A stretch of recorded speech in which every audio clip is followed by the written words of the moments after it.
Eu quero convidar você, meu irmão, minha irmã, a pensar neste momento sobre o tema quando tudo dá errado. Quando tudo dá errado. Há coisas na vida que parece que não se acertam. E há períodos na vida que a gente parece que está vendo as coisas insistindo em não darem certo. E eu quero pensar com você um pouco sobre isso, porque nesses momentos aí de pandemia, às vezes a pessoa tem uma enfermidade e fica com dificuldade de ser tratado naquela enfermidade por causa das limitações, né, que a pandemia trouxe. E às vezes já tem aquela enfermidade, aí vem um outro problema, talvez a própria pandemia, e para muitos, né, ainda veio uma dificuldade financeira. Teve gente que teve que parar de trabalhar, outros, né, que estão empregados tiveram seu salário reduzido e trabalharam menos, né, estão trabalhando menos, e aí os compromissos financeiros não diminuíram. Então tem essa coisa, né? Você quer se resguardar, mas tem que sair para resolver alguma coisa. E aí você vai passar por situações de risco. E isso causa, né, uma preocupação. E quem está em casa, né, cansa de ficar em casa. E a gente está aí vendo o mundo inteiro tentando resolver essa situação e não conseguindo. E a gente vê as nossas autoridades, né, os nossos governos aí, não conseguindo se entender. E aí acontece um problema, já temos uma crise nessa questão de saúde, e aí vem também uma crise política, né, governamental, e a gente vê, né, cai uma autoridade, cai outra, um se levanta contra o outro, há denúncias, a gente fica preocupado, a polícia, né, as nossas seguranças aí, que tem como objetivo, né, nos dar um sentimento de paz, né, na verdade, em alguns momentos, agem de uma maneira que a gente fica com medo, preocupado se realmente houve aquele ato de violência, e aí as coisas parecem que teimam em dar errado. E eu estou aqui com você para a gente pensar um pouquinho sobre isso. Eu estou com o livro de Gênesis aqui, no capítulo 37, que começa a história de José do Egito. É interessante, meus irmãos, que a história de José começa aqui com ele na casa do pai, né, muito amado e bem tratado pelo pai, amando do pai. Ele observa os seus irmãos, como que, né, fiscalizando o que eles estão fazendo e trazendo notícias deles ao pai, o que, né, gerou um mal-estar entre ele e seus irmãos, porque ele estava zelando pelo bem do serviço junto ao pai. Mas os irmãos o viam como um delator, né? Aquele que estava entregando, contando ao pai, um fofoqueiro. E aí isso gerou um mal-estar. Mas ele estava ali, sendo bem tratado na casa do pai. E aí vem os sonhos, sonhos que ele teve. E que, pela história que a gente vê aqui, a gente entende que realmente foram sonhos que Deus deu a ele. E o que acontece? Acontece que quando ele recebe esses sonhos, né, ele sonha esses sonhos, e ele toma esses sonhos para si, e ele, né, divulga esses sonhos, ele conta aos seus irmãos, a coisa começa a dar errado na vida dele. Aí os irmãos não suportaram mais aquela situação, houve uma chance, e eles se desfizeram de José, queriam até matá-lo, mas por intercessão, né, de alguns, ele acabou sendo vendido para os midianitas ou ismaelitas, um grupo que andava pelo deserto, capturando escravos e adquirindo mercadorias para vender nas cidades, né? E eles levaram, esses midianitas e os ismaelitas levaram o José para o Egito.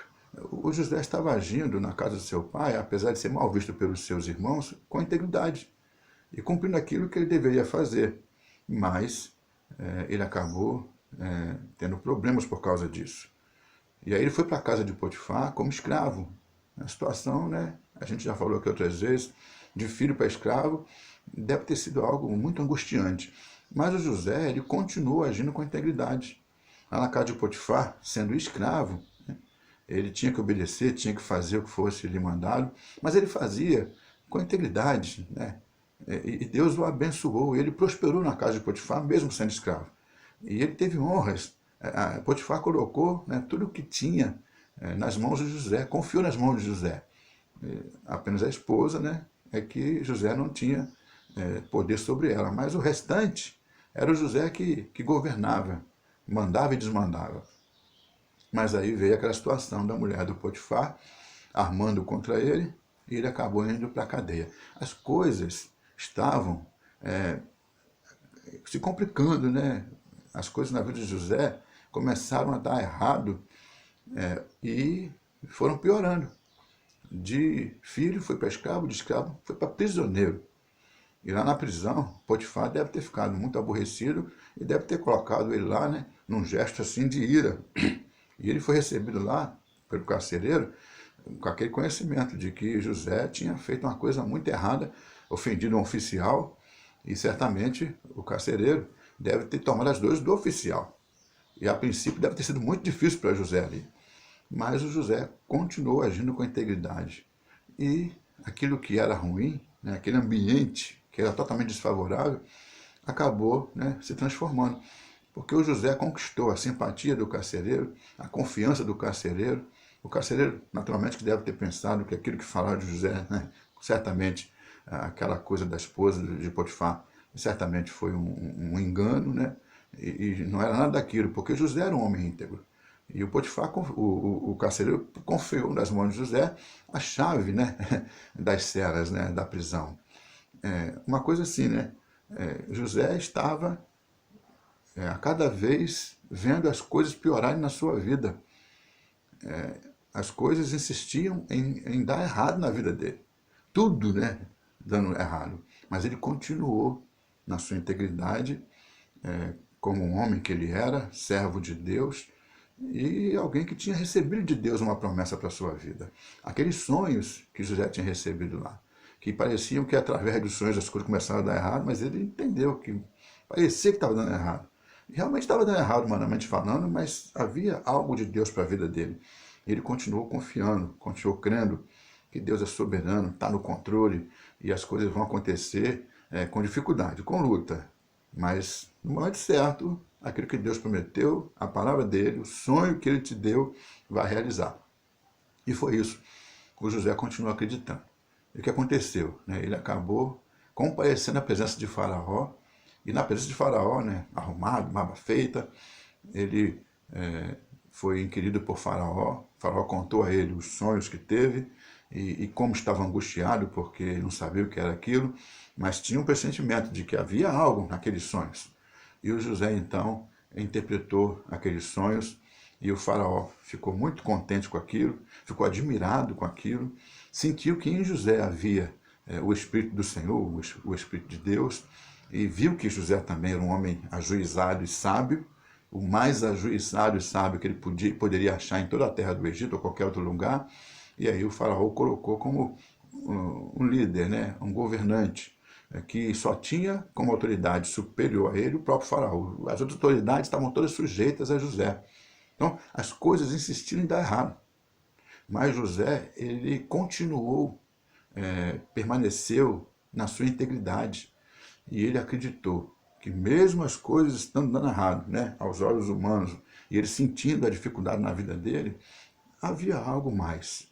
Porque ele tinha promessa de Deus para a sua vida. Ele tinha algo que Deus tinha colocado no seu coração.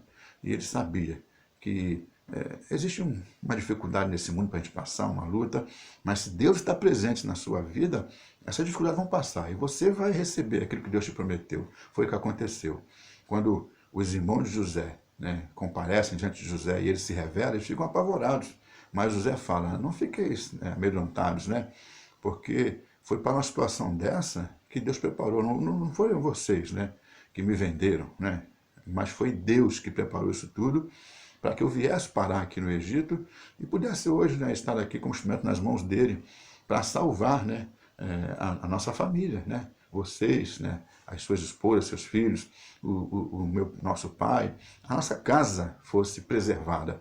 E não só a nossa casa, como, né, as multidões aí de nações que há ao redor do Egito, que estão vindo, né, e sendo socorridas pelo suprimento que tem aqui. Bom, quando tudo dá errado, você precisa lembrar que Deus tem um propósito para a tua vida. Ele tem promessa para você. E que aquilo que ele te falou lá no passado, né, a palavra dele não vai cair por terra. E você precisa continuar entendendo. Deus é soberano. E, inclusive, né, essas dificuldades, né, são os caminhos. José tinha que passar por aquilo tudo para chegar até Faraó. O caminho de José para chegar até Faraó era aquilo tudo. O caminho para que nós possamos chegar naquilo que Deus tem para a nossa vida infelizmente é assim, é um caminho difícil. Mas é uma coisa interessante, né? O texto que eu separei aqui de tudo isso na vida de José foi quando ele está diante de Faraó. No capítulo 41, né, o Faraó conta os sonhos, fala com ele e diz que, né, sabia que ele podia resolver a situação. E aí no versículo 16, respondeu-lhe José, não está isso em mim, mas Deus dará a resposta favorável a Faraó. Não está isso em mim, mas Deus dará a resposta favorável a Faraó. Meu irmão e minha irmã, a situação, às vezes, é muito difícil e parece piorar. Parece que tudo está dando errado, mas Deus tem resposta favorável. Favorável para aquele que o busca. No caso, o Faraó estava buscando um servo de Deus. Pois é, o servo de Deus, ele tem que se lembrar sempre disso. Deus tem resposta favorável. Favorável para mim e para você que somos servos de Deus, para minha casa e para a tua casa, para a nossa igreja, mas também através de nós, para o mundo que não conhece Deus. Vai conhecer através de nós. Então, quando tudo, né, der errado, quando as coisas parecem temar em não dar certo, que você continue com a sua integridade. Sabe, faça tudo. José fez tudo com tanta boa vontade, com tanto zelo, tanto carinho. Coisas que era para ele se revoltar, falar contra. Não, ele continuou ali agindo da melhor maneira possível. Coisas que talvez ele pensasse, isso aqui eu não tenho obrigação de fazer. Mas ele fez, como se tivesse obrigação. Porque ele sabia, né, que Deus estava no controle. E se há uma coisa difícil para ser feita, mas Deus está no controle, eu preciso fazer. Porque é aquilo que vai me levar ao lugar que Deus tem preparado para mim, a bênção que Deus reservou para a minha vida. Então, que Deus te abençoe e que você continue firme no propósito que Deus tem para a tua vida. Mesmo as coisas se complicando, continue acreditando que Deus está no controle. No momento certo, a coisa vai acontecer e você vai alcançar a bênção do Senhor. E muito mais ainda, você vai ser bênção. Creio que o que mais Deus quer na minha vida, na tua vida, é que nós não só sejamos abençoados, mas nós sejamos bênção. Tem a nossa família, né? Tem os nossos amigos, tem a igreja, tem o povo ao redor, até os inimigos, né? Eles devem receber o bem de Deus através de nós. Que Deus te abençoe em nome do Senhor Jesus Cristo.